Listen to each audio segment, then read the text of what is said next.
Le Seigneur soit avec vous. Évangile de Jésus-Christ selon saint Luc.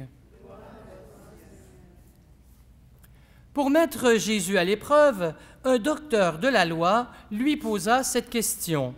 « Maître, que dois-je faire pour avoir part à la vie éternelle ?» Jésus lui demanda. « Dans la loi, qu'y a-t-il d'écrit? Que lis-tu » L'autre répondit. « Tu aimeras le Seigneur ton Dieu de tout ton cœur, de toute ton âme, de toute ta force et de tout ton esprit, et ton prochain comme toi-même. » Jésus lui dit, « Tu as bien répondu, fais ainsi et tu auras la vie. » Mais lui, voulant montrer qu'il était un homme juste, dit à Jésus, « Et qui donc est mon prochain? » Jésus reprit, « Un homme descendait de Jérusalem à Jéricho, et il tomba sur des bandits. Ceux-ci, après l'avoir dépouillé, roués de coups, s'en allèrent en le laissant à moitié mort. Par hasard, un prêtre descendait par ce chemin. Il le vit et passa de l'autre côté. De même, un Lévite arriva à cet endroit. Il le vit et passa de l'autre côté. Mais un Samaritain qui était en voyage arriva près de lui. Il le vit et fut saisi de pitié. Il s'approcha, pansa ses plaies en y versant de l'huile et du vin. Puis il le chargea sur sa propre monture, le conduisit dans une auberge et prit soin de lui. Le lendemain, il sortit 2 pièces d'argent et les donna à l'aubergiste en lui disant « Prends soin de lui. Tout ce que tu auras dépensé en plus, je te le rendrai quand je repasserai. » Lequel des 3, à ton avis, a été le prochain de l'homme qui était tombé entre les mains des bandits? Le docteur de la loi répond, « Celui qui a fait preuve de bonté envers lui. » Jésus lui dit, « Va, et toi aussi, fais de même. » Acclamons la parole de Dieu.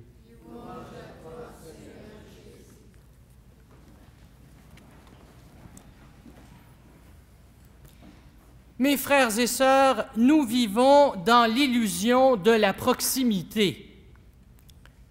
La toile, ce qu'on appelle le web, Twitter, Facebook et tous les autres médias sociaux nous font croire que nous sommes proches de tous les services, de tous nos amis et de tous les événements. Parfois, nous ne savons même pas ce qui se passe chez notre voisin ou même dans le cœur de notre conjoint, de notre mari, de nos enfants, de nos amis. Mais par ailleurs, nous suivons dans les détails et parfois les plus sordides des étrangers, parfois même aussi des connaissances, de l'autre bout de la planète dans leur quotidien et même dans leur intimité.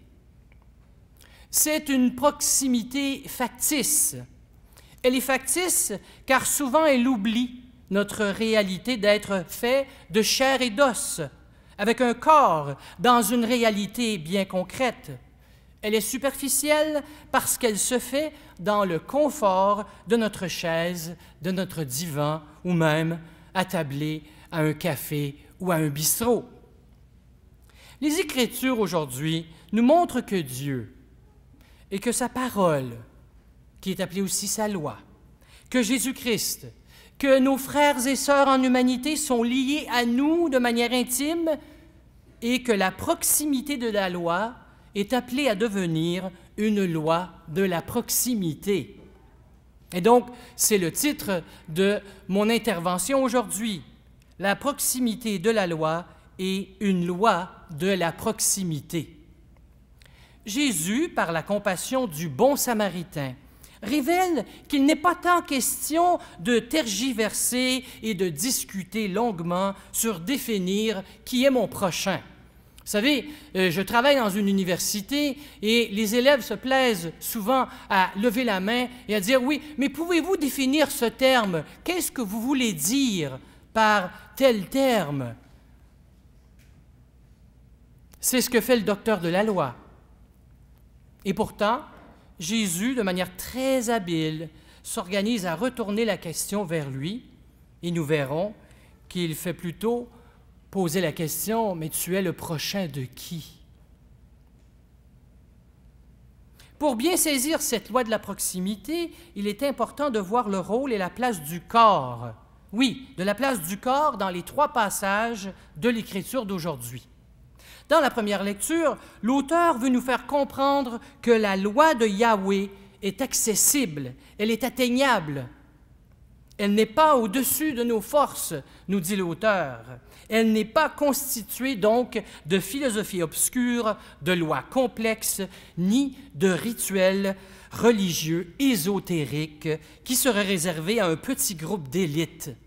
Non, il est possible pour tous les Israélites de mettre la loi de Dieu en pratique.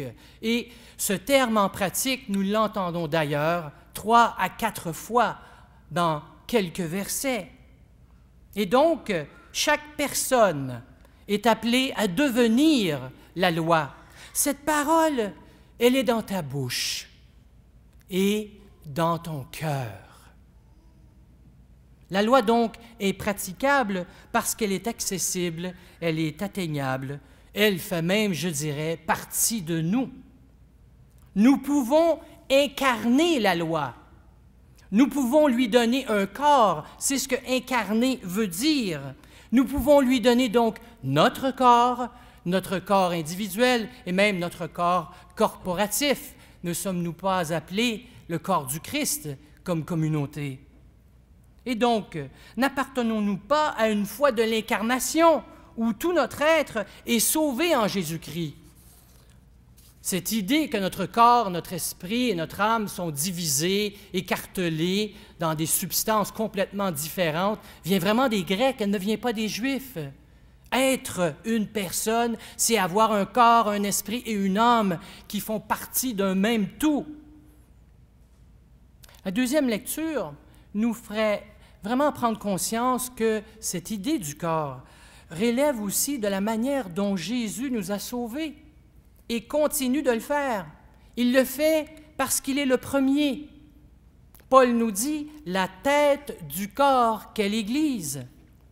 Ce chant de gloire à Jésus est un hymne qui provient fort probablement d'un chant proclamé pendant le rituel du baptême dès les premiers chrétiens, afin de rappeler la proximité entre chaque membre de la communauté et d'insister sur la cohésion et sur l'intégration.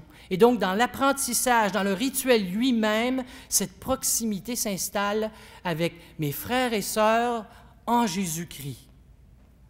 Pour bien comprendre l'impact cosmique et universel de la rédemption en Jésus, l'hymne chante que Jésus est le Sauveur qui est uni au Créateur dès le début de tout. Il est uni à la nouvelle création. Jésus est connecté à l'univers entier. Le corps de l'Église doit suivre la tête, comme lors d'une naissance, quand la tête vient à la suite du corps. Vous savez, l'image du corps est très puissante pour une personne du monde biblique. C'est comme une version en plus petit de l'univers dans son ensemble. Et donc, le corps est comme un microcosme dans le macrocosmique de l'univers tout entier. Vous savez, mon confrère Pierre-Olivier dit toujours, l'évangélisation, c'est tellement sérieux qu'on devrait savoir qu'un jour, si on découvre une vie ailleurs que sur la terre, nous serons appelés à évangéliser et donc à connaître ces gens, quels qu'ils soient, et ces êtres, et à voir s'il est possible de parler du message. Pourquoi est-ce qu'on fait ça? Parce que ce n'est pas seulement sur la terre que Jésus sauve, il sauve l'univers entier, et dès ses débuts et jusqu'à sa fin. Et donc, chanter le corps du Christ comme la réconciliation de l'univers n'est pas un pieux sentiment religieux, non. C'est la proclamation de l'incroyable pouvoir qui a été révélé par le sang de la croix et l'ultime justification d'une mission universelle. Et donc, j'en arrive à la troisième lecture, qui est une mise en œuvre, je dirais même une mise en chair de la loi, de la proximité. Et entendez-moi bien, quand je dis la loi, je parle de la loi de l'amour, évidemment. Si la loi, et permettez-moi d'inventer un mot qui n'existe pas, si la loi est incarnable, si on peut l'incarner, si elle est proche de nous, nous pouvons lui donner un corps par notre communion au corps du Christ, qui a une dimension cosmique dans sa rédemption. Comme membres du corps du Christ, nous sommes appelés à ce que la proximité de la loi devienne une loi de la proximité, et ce, de manière complètement universelle. La parabole du bon samaritain débute avec un docteur de la loi, un érudit, qui tente de mettre Jésus à l'épreuve. Jésus commence donc habilement par trouver le point commun. Il sait que cet homme-là, c'est un érudit. Qu'est-ce qu'il va faire? S'engager dans une grande conversation intellectuelle sur la loi? Non. Il va d'abord lui poser la question, est-ce qu'on est sur le même terrain? Et donc, lui de répondre, oui, il y a un double commandement et c'est là qu'on trouve l'essence de toute la loi, donc d'aimer son Dieu et son prochain. Et donc tout de suite, le docteur lui pose la question, mais qui est mon prochain, Jésus? En fait, le terme grec qui est utilisé ici veut dire mon voisin. Qui est mon voisin? Dans le sens de qui est proche, vraiment sans avoir un sens universel. Qui est proche de moi?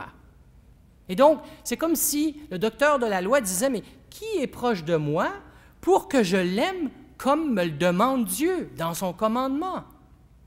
Et donc, la force de la parabole, c'est d'abord que ce juif, ce docteur de la loi, doit s'identifier d'abord comme, peut-être même, je dirais, intuitivement, par l'homme blessé.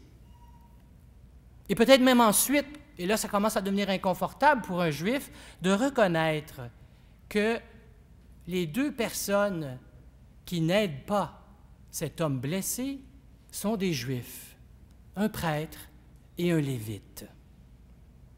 Et donc, pour notre juif, de s'identifier au Samaritain, on peut dire que ça lui répugnerait.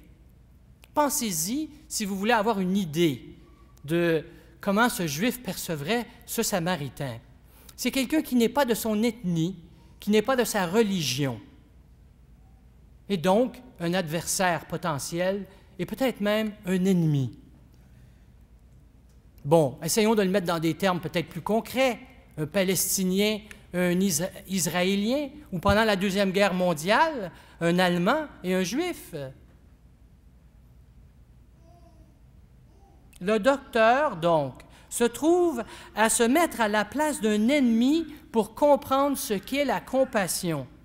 C'est donc un non-juif, un ennemi, qui peut lui montrer comment pratiquer la loi juive. Quel choc! Nous avons perdu cet effet de choc parce que cette parole du bon samaritain, cette parabole, nous est tellement connue.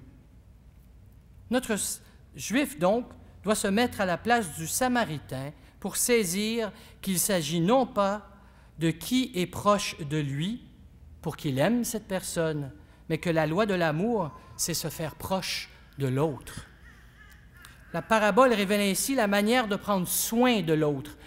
Regardez et entendez les détails. Les détails. Le Samaritain s'approche du corps de l'homme blessé à demi-mort. Il panse ses plaies avec de l'huile et du vin. Il le charge sur sa monture. Il le conduit à l'auberge.